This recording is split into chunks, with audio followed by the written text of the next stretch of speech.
What would you do if a single moment of bravery brought six stunning, powerful women into your life, each more dramatic, chaotic, and determined than the last? For Ethan, this wasn't a fantasy. It was the beginning of a whirlwind that turned his life upside down. This is a story of love, sacrifice, and pure chaos as one man tries to balance it all: six goddesses, a family to care for, and a secret that changes everything.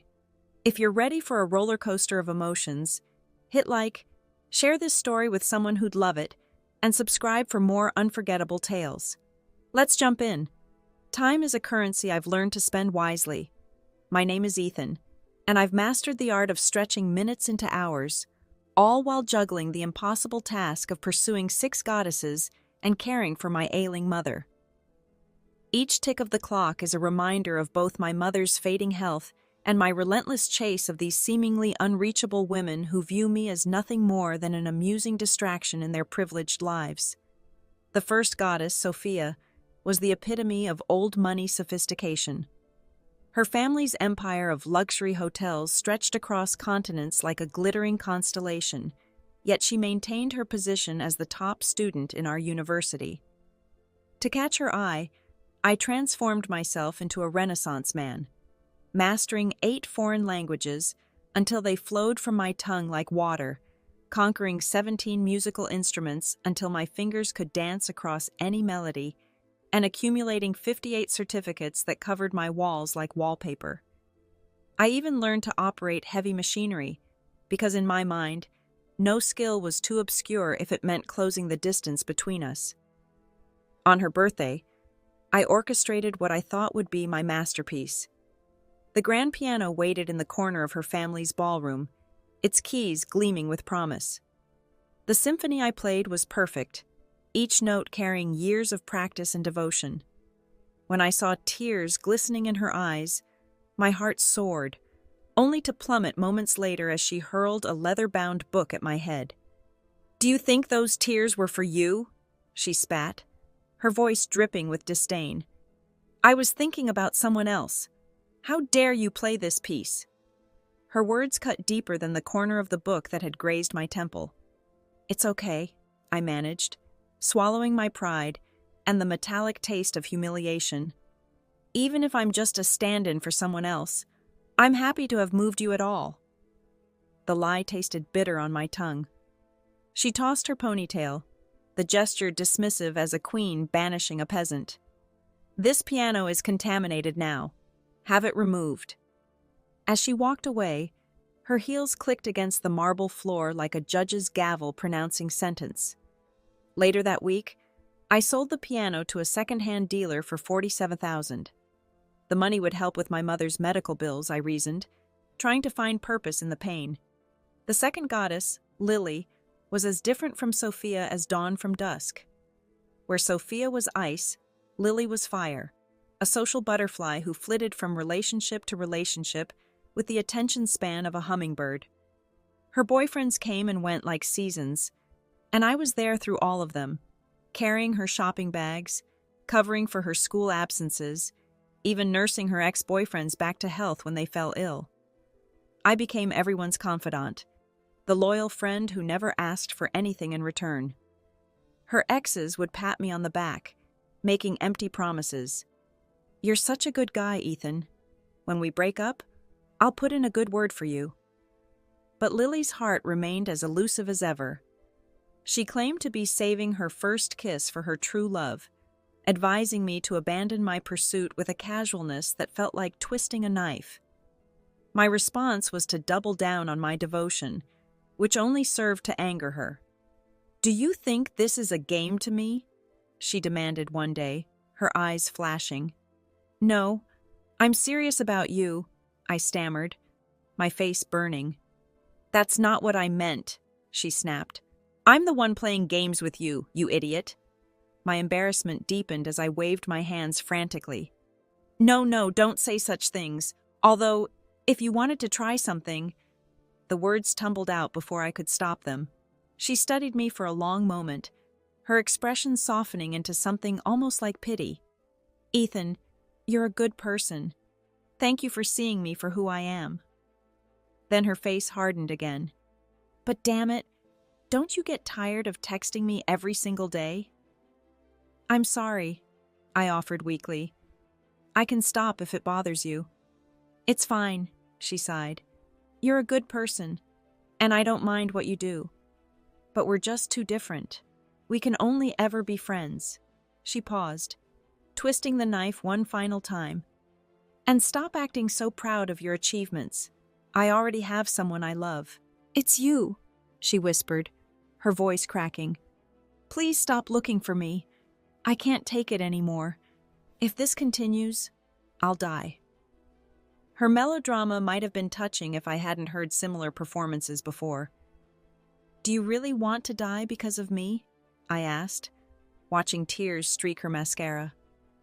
The sight of her crying stirred something in me, but time was money, and I had neither to waste. Lily, I said, pulling out my checkbook with practiced efficiency, I'll give you $200,000 to disappear from my sight, immediately. I turned away before she could respond, already checking my schedule. The third goddess was waiting, and she despised tardiness.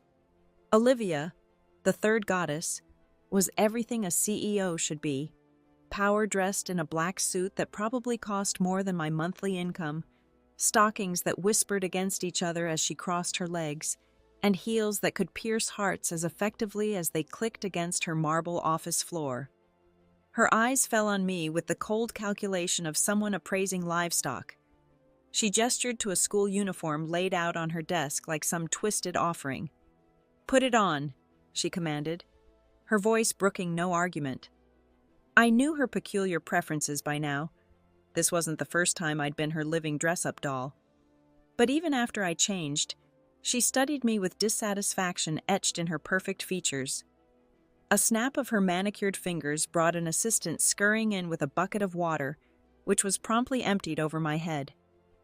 "I'm just someone who loves you," I choked out through chattering teeth, water dripping from my sodden uniform. "Why do you need to humiliate me like this?" Her response was to reach into her safe, extracting 10 crisp bills which she flung at me like feeding scraps to a stray. "So what if I humiliate you?" I trembled, partly from the cold water, partly from something else. "Olivia, I don't need your dirty money," I protested weakly, even as my fingers clutched the bills protectively. Her answer was another bucket of water, but I held those precious bills like a lifeline. "Disgusting," she sneered, but reached for more money anyway. "You may look like him, but you're not worth a single hair on his head. Remember this, ours is purely a transaction." I loved her like this, cruel, efficient, and most importantly, generous with her money. My mother's medical bills wouldn't pay themselves. Leaving Olivia's corporate tower, I checked my phone to find Instagram flooded with 99 messages from the same sycophantic ID. "Big bro, what are you doing? I miss you so much. Please reply." "Making money," I responded curtly. The excitement in their reply was palpable. "Big bro, you're amazing. I admire hardworking, ambitious people like you, building everything from scratch, unlike those flatterers who only know sweet talk. We're the same, aren't we? Not caring about money, just enjoying the pure joy of entrepreneurship." Rage bubbled up inside me. Not care about money? What else was there? My mother lay in a hospital bed, her life measured out in medical bills and treatment costs. These privileged brats, all 6 of them, spouted the same nonsense about not caring about money. Easy to say when you've never watched someone you love suffer because you couldn't afford their medication. I pedaled a public bike to my next appointment, the messages from goddesses 4, 5, and 6 continuing to light up my phone with hollow flattery until midnight. Time was money, and I was running out of both. The infamous 996 work culture had nothing on my schedule. Still, running calculations in my head, I realized the money they'd thrown at me while trying to humiliate me was approaching the sum needed for my mother's surgery. It was like a twisted merit-based system. The more they degraded me, the closer I got to my goal. but even a time management expert needs a break, so I decided to pause my goddess-flattering operation and visit my mother. That night, feeling particularly bold, or perhaps just exhausted, I posted a story on my private social media account, carefully set to be visible to only 6 specific viewers. They could see the creative nicknames I'd bestowed upon them: Coldfish, Stubborn Donkey, and other similarly unflattering monikers that felt satisfying to type out. Their reactions were immediate. "What is this?" they demanded in succession, their confusion turning to outrage when I followed up with another post. "Who am I talking about?" "Oh, just you lot, the self-proclaimed princesses since birth. Do you really think you're royalty? I've turned your precious horse-drawn carriages back into pumpkins on Mount Amy." I sent a final good-night message, feeling rather pleased with myself. No more playing the servant. I was done. The next morning, my phone nearly exploded from the bombardment of messages. All 6 goddesses were demanding explanations, their texts growing increasingly frantic. Their anger felt like a warm blanket of satisfaction wrapped around me, until I made the mistake of checking my private social media feed again. The 3rd goddess, Olivia, my CEO tormentor, had posted, "Damn, met a complete scoundrel today. Lost my keys too. Such bad luck. I want to skin him alive." Before I could savor her frustration, a comment appeared below. "CEO Olivia, you're so clever. I was also made nauseous by some stupid man today." The 2nd goddess jumped in. "Oh, you two know each other?" Then another. "Sisters, I'm furious too. Did we all step in the same pile of garbage? I also met this absolutely worthless man." The 5th goddess's comment made my blood run cold. "Sisters, I've already hired 18 private detective agencies to track down this guy. Results expected this afternoon."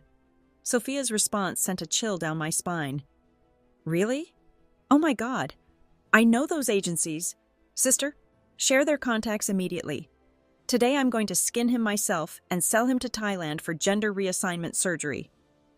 A wave of panic spread from my groin to my spine like ice water in my veins. I'd forgotten the first rule of survival. Women are the most vengeful creatures on earth. Why had I provoked not 1, but 6 of them? Overconfidence truly is the deadliest sin. My fingers trembled as I rushed to delete the post, but I was too late. Sophia's call came through, her name flashing on my screen like a death warrant. "Hello?" I answered, trying to keep my voice steady. "Who is this?" "Ha ha." Her laugh could have frozen hell itself. "Weren't you cursing us so happily just now? Why delete it?" Her voice dropped to Arctic temperatures. "What post on private social media?" I could feel my perfectly managed time slipping away, along with my chances of survival. The blood drained from my face as her sneering voice cut through the phone. "I didn't post anything," she mocked, her tone dripping with venom. "Did I say it was private social media? Why are you admitting it?" My heart hammered against my ribs as panic seized me. No, I'm not. I'm just..." She didn't let me finish. "You're on Huffey Road, right?" Terror gripped me like an icy hand. How had she tracked me down so quickly, and of all places, where my crush frequented? The coincidence felt sickeningly deliberate. Her parting words sent chills down my spine. "Wait, I'll come find you this afternoon. See if you can die with me." After she hung up, I became aware of the dampness in my pants. Fear had gotten the better of me. Desperate for sanctuary, I rushed home only to find our door sealed tight, mocking my urgency. A neighbor casually mentioned that my mother had gone to attend some wealthy family's wedding in the city. My panic drove me there, and the moment I spotted her among the crowd, I blurted out, "Mom, did any strangers come to our house today asking about me?" She greeted me with an oblivious smile, completely unaware of my distress. "When did you get back? Why didn't you tell me in advance?" She tilted her head. "Strangers? Oh, a few pretty girls came asking about you."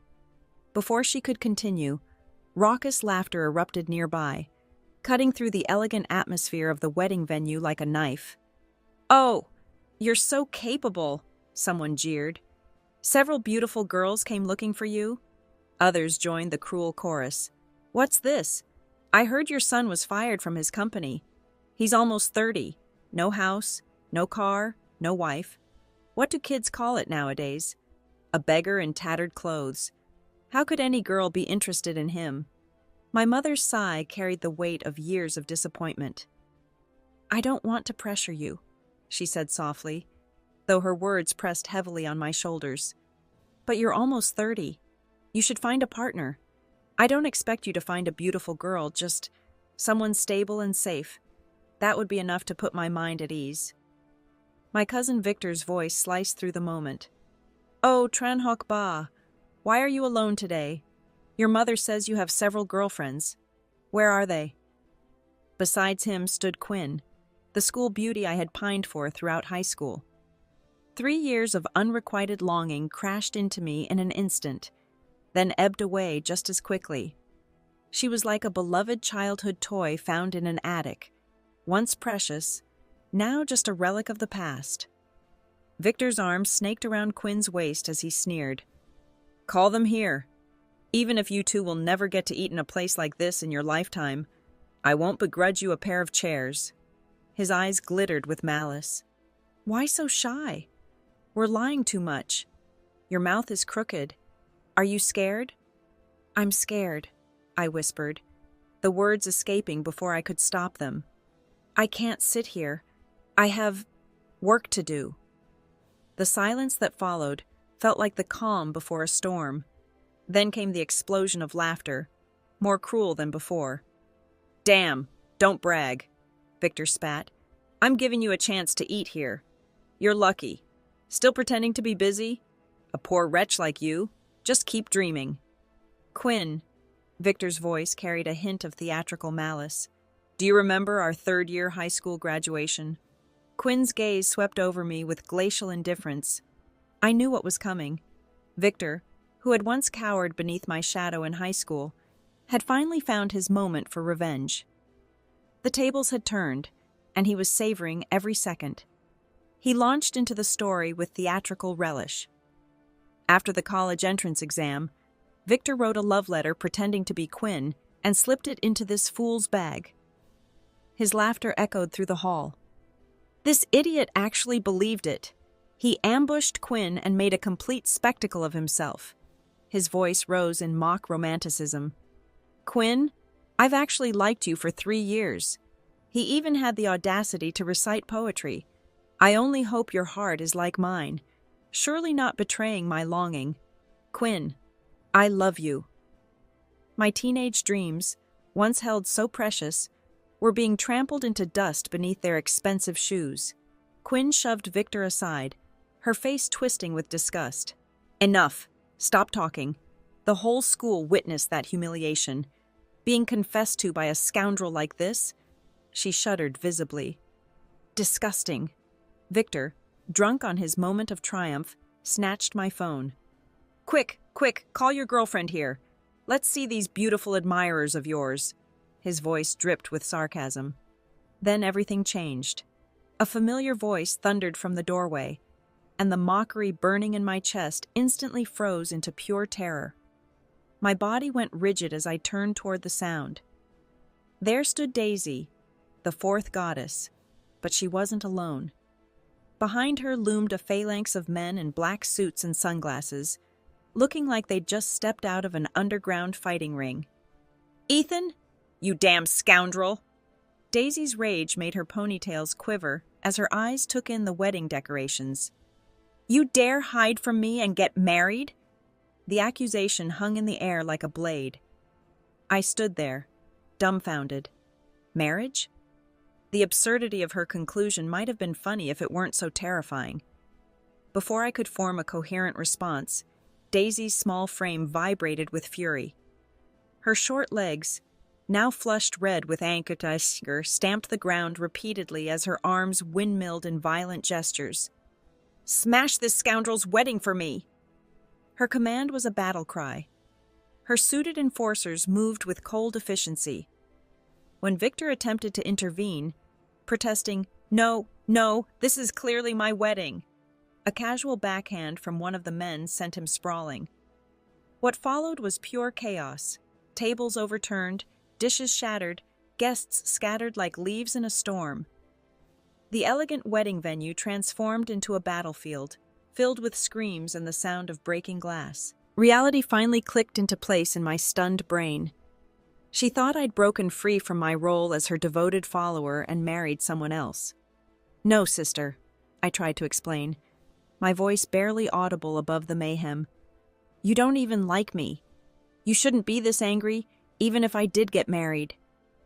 But Daisy was beyond reason, tears streaming down her face as her small fists pummeled my chest, each hit carrying the weight of betrayal she had no right to feel. "You scoundrel!" Daisy's voice cracked with emotion, her small fists still beating against my chest. "You said you only liked me, only cared about me. But here you are, secretly getting married and posting on social media, calling me despicable." Her tears flowed freely now. "I really admire you. When you were my servant, I didn't care. Now that you're not my dog anymore, suddenly you're acting like some gentleman?" "No, wait." I grabbed her wrists gently. "This isn't my wedding." I pointed toward the center of the now chaotic hall where, miraculously still intact, hung an elaborate wedding photo of Victor and Quinn. Daisy followed my gesture, her tear-stained face scrunching in confusion. She blinked several times, processing the scene before her. So I misunderstood?" She slapped her own forehead playfully, sticking out her tongue in an incongruously cute gesture given the destruction around us. "Then, sorry?" Victor lay groaning on the floor, having taken the brunt of her guard's enthusiasm. I couldn't help but feel a twinge of satisfaction as I suggested, "Go tell the hotel owner you're from the Land family. Say some troublemakers came." Daisy's face darkened. "I've already apologized. What else do you want?" The pampered young mistress of the Land family emerged in her tone, someone who'd never heard the word no in her life. I softened my approach, speaking as one might to a temperamental child. Enough. I'm not being fierce with you, but people are getting married and you've caused quite a scene. It's your fault, right?" Okay. I know I was wrong," she conceded, taking dainty steps toward the fallen Victor. "Can you forgive me? I'll take responsibility for all the losses today." Victor's face contorted with rage. "You bitch!" he began, but choked on his own words when Daisy casually mentioned, "I'll compensate you an additional $100 million. The rest of his tirade died in his throat, greed warring visibly with his anger. The wedding guests, oblivious to our private exchange, had drawn their own conclusions. "Whose son is this?" they whispered, faces pale. "He must have stolen money, that's why they came looking for him." My former classmates, ever eager to pile on, joined the chorus. "That's right, Auntie. Don't you see how nervous your son is? He went out and did something illegal, ruining Victor's wedding." My mother, a simple woman who'd never left our rural village, trembled at the edge of the chaos. Who is this girl?" she managed to ask. As if flipping a switch, Daisy transformed. Gone was the temperamental heiress who'd just ordered the destruction of a wedding. In her place stood a polite, well-mannered young lady, the kind who appeared in lifestyle magazines cutting ribbons at charity events. "Hello, Auntie," she smiled warmly. "I'm Daisy, Ethan's girlfriend." My mother's eyes widened. Good, hello," she beamed, clearly dazzled. I didn't expect my son to be so loved. I forced a smile that felt more like a grimace. The situation was spiraling beyond my control. "Isn't it good for Mom to have more choices?" Daisy's sweet voice carried an edge of steel as she turned to face Victor and Quinn, who had gone deathly pale. "Now, what were you two just saying about my boyfriend?" The sound of their knees hitting the floor echoed through the hall. Daisy pulled out her phone with deliberate slowness. the gesture somehow more terrifying than all the chaos that had preceded it. "Dad," Daisy spoke into her phone with casual authority. "That company AB we're cooperating with? Cancel it." She lit a cigarette with practiced ease, exhaling a stream of smoke. "They're about to go bankrupt anyway." Her words fell like executioner's axes. The wedding guests, transfixed by this display of raw power, began frantically taking photos. "Heavens, Ethan is so cool," someone whispered. "3 girlfriends? Give me just one. I'd be satisfied for life." "Teacher, open a class. I want to learn too. I know his mother. I should get priority enrollment." The sudden admiration felt surreal. Just moments ago, I'd been their laughingstock. Now I was at the center of what felt like a twisted reality show, except the stakes were life and death. My mother pulled me aside, her face creased with concern. "Son, it's not that I'm calling you ungrateful, but having so many girlfriends." She struggled to find the right words. "These girls all seem like good kids. Being a person, you must be loyal. Loving 3 people at once is—" Before she could finish her moral lesson, 3 angry voices thundered from the doorway. Mia and Lily, the remaining goddesses, had arrived. Victor, seeing fresh targets, attempted to charge toward them but was intercepted by Quinn. His earlier dramatic sobbing transformed instantly when his eyes landed on Lily. I recognized that look, the same desperate adoration I'd once worn myself. "Goddess, why are you here?" He practically teleported to Lily's side. "Did you come to steal my wedding?" "I'll go with you." Lily's brow furrowed in confusion. "Who are you?" His worshipful expression faltered. "I'm Jack. Don't you remember me?" Lily scrolled through her phone with bored efficiency before her eyes lit with recognition. "Ah, right. Number 47. What's the matter?" She turned to me and shrugged. "There are too many. Can't remember them all." Victor's face went through a complex series of emotions as realization dawned. "This goddess is also yours? Then what am I? Some kind of premium-grade simp?" Quinn, who'd been watching this exchange with growing horror, tore off her wedding veil and flung it to the ground. "Victor, you scoundrel! You like someone else? Then why marry me?" Her voice cracked. "I won't marry you anymore." Victor, feeling the weight of mocking stares, exploded. "Don't marry me then. You're about to go bankrupt anyway. Do you think I care?" "You scoundrel," Daisy interjected coldly. "Your family will go bankrupt too." Quinn's tears flowed freely as she pushed through my growing entourage. "Ethan, I'm sorry. It was all my fault before." Her voice turned honey-sweet. "Can you say something to CEO Daisy? Give my family a way out. I can be your girlfriend too. I don't mind."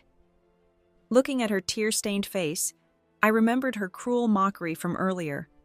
The memory turned my stomach. "Are you worthy?" Quinn raised her head, taking in my defenders one by one. Her lips trembled, but for once in her life, she had nothing to say. "Forget it. Forgive her." The words left my lips softly. Quinn had been my first love, and watching her shatter before me stirred something old and bittersweet. She forced a smile through her tears, finally understanding what she'd lost. Her once pristine wedding dress now dirty and crumpled, she walked away with fallen dignity. At the doorway, she turned back, mouth opening as if to speak, but whatever words she had died unspoken. "What are you pretending for?" Lily's voice cut through the moment, her face a study in confusion. "I heard you know Ethan won. Take me to see him, and I might consider sparing your life." 6 pairs of eyes suddenly locked onto me like targeting lasers. I stood frozen, caught in the crosshairs of their attention. "Lily, aren't you his girlfriend?"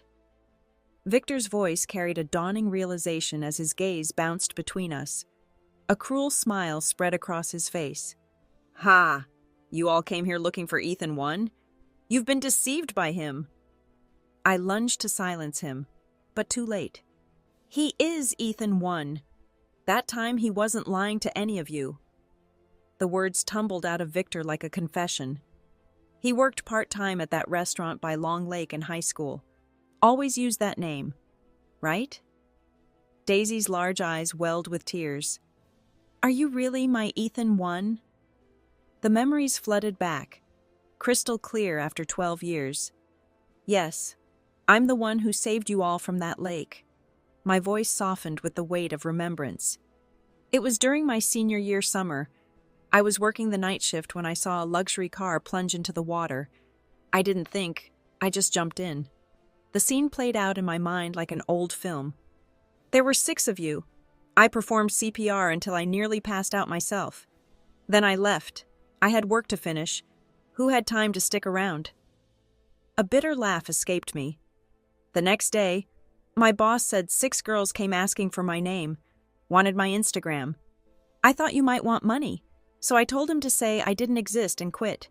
Who knew such a small thing would haunt you all for 12 years? "Ethan won," Daisy's voice broke. "So you've always been right beside me. I'm so sorry. I didn't recognize you." Sophia crashed into my chest, sobbing. "Ethan won? Am I dreaming?" Lily reached for my face with trembling fingers, but Olivia slapped her hand away. "Didn't you just say you weren't his girlfriend? Don't touch him." She turned to my mother, who stood shell-shocked by the unfolding drama. "Mom, look at this venue. Can Ethan one and I get married right here, right now?" "What about us? What right do you have to marry him first?" "Mom, Ethan one is mine. He played piano for me." "They're nothing. He loves me the most. Ethan one would die with me. The rest of you should leave." My mother stood amid the chaos, suddenly faced with 6 potential daughters-in-law. Victor lay sprawled on the ground, his mouth hanging open in disbelief. "Ethan one," he managed. "Who do you love the most?" "Choose? What's there to say? It's definitely me." "Don't talk nonsense. Clearly it's me." Seeing them about to come to blows, I raised my voice. "Everyone, please be quiet." They snapped to attention like soldiers, 6 pairs of hopeful eyes fixed on me. "Who do I love the most?" I clasped my hands together, building suspense before breaking into a smile. "The person I love most is, of course, my mother." It was truly miraculous. Before the truth came out, I'd been terrified they'd murder me once they discovered I was the nobody they'd dismissed online. Instead, they'd revealed themselves as pure-hearted romantics. Each one genuinely loved me. Disrespectful? Yes. Overwhelming? Absolutely. But being loved by 6 goddesses felt like a dream I hadn't dared to imagine. "Mom, who do you like?" I glanced at my mother, who immediately ducked her head, studying the floor tiles with sudden interest. "How would I know?" she flustered, taking each girl's hands in turn. "I think these girls are all wonderful. My son doesn't deserve any of you." Her voice trembled with emotion. "Oh my. Perhaps it's my late husband in the underworld blessing us, making you notice this pile of rotten pearls in our family. But as an old mother, I'm overjoyed. You're all such good girls." She paused, adding with motherly concern, "Don't let his sweet talk deceive you." "Mom, no, Ethan one is wonderful. When I said I was hungry at midnight, he brought me food." Yes, yes. "Mom, I only acknowledge Ethan one as my husband in this lifetime." "Me too. Me too." My mother sighed contentedly. "This old woman is happy to see someone likes our tran—" Her words cut off abruptly as she staggered backward. I caught her just as her hand clutched her chest, her face contorted in pain. Her heart condition had flared up. "Please, call an ambulance," I shouted, panic rising in my throat. A luxury car appeared almost instantly, whisking us to the hospital where Olivia had already made arrangements. Medical staff rushed my mother to surgery the moment we arrived. I waited outside, tears flowing freely.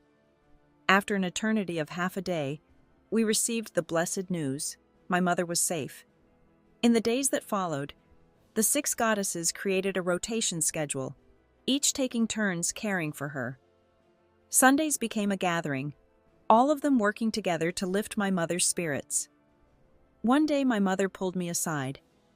"Who do you really like?" she whispered. "Do you have any plans?" I knew this couldn't continue indefinitely. I gathered them all together, my heart heavy with the weight of truth. First, I must apologize. I'd never heard of Ethan 1 before. I didn't know anything about it. It's okay," they chorused, their eyes shining with affection and understanding. Second, I continued, I mainly needed money for my mother's medical expenses. I'll return everything once I find work. Every word was true. It's fine. We were the ones who took our anger out on you first. If you don't resent us, let's just forget it. Daisy blinked expectantly as I struggled with my final confession. Finally, I want to say, I'm a bit embarrassed. You asked who I like. They all sat up straighter, anticipation crackling in the air. After a long silence, I decided truth was the only path forward. I don't like anyone. Their tears fell in perfect synchronization. I don't want to deceive you, I continued gently. Saving you that day was just what any decent person would do. You don't need to hold on to that memory forever. And as for being yours, I took a deep breath. Treat it as just a job. The silence stretched until Sophia bit her lip. Then, can I hire you to be mine again? I'll pay a higher salary. You can work for me too. 500,000 a month? Another voice chimed in. Olivia quickly countered, I'll make it 1 million.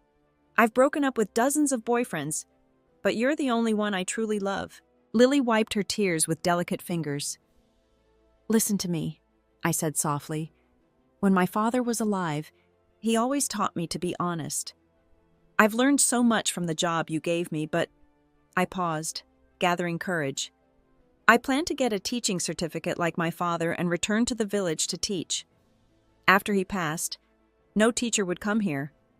Perhaps this is the work I'm meant to do. I stood and bowed deeply. I'm very sorry. I hope you all find someone worthy of your love. Without looking back, I walked away. They stopped messaging after that. When my mother recovered, I went to the city alone to take the teaching certification exam. Returning home with fruits to celebrate her birthday, I stopped dead in my tracks at our doorway. 6 ethereal beauties moved through our humble home like domestic goddesses, cleaning, cooking, and taking turns massaging my mother's shoulders. The scene was surreal. Why are you all at my house again? I stammered, confusion written across my face. Whose house? This is my and your house, my dear. Daisy smiled sweetly at my mother. Right, mother-in-law? We've already acknowledged Aunt Tran as our mother-in-law, they chorused. If you're not convinced, too bad. We've made our decision. We're all staying. Lily removed her apron, fixing me with a determined stare. Why are you all coming to the countryside? I managed weakly. I can teach too.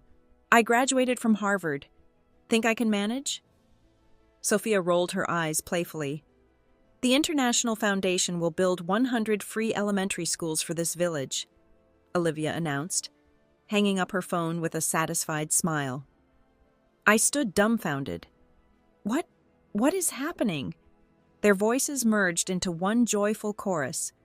Ha ha ha, our dear husband. Just love all 6 of us forever, okay? And somehow, in that moment, watching these powerful women who had chosen to share my simple dream rather than force their world upon me, I knew everything would be all right. My mother caught my eye from her chair, her smile saying more than words ever could.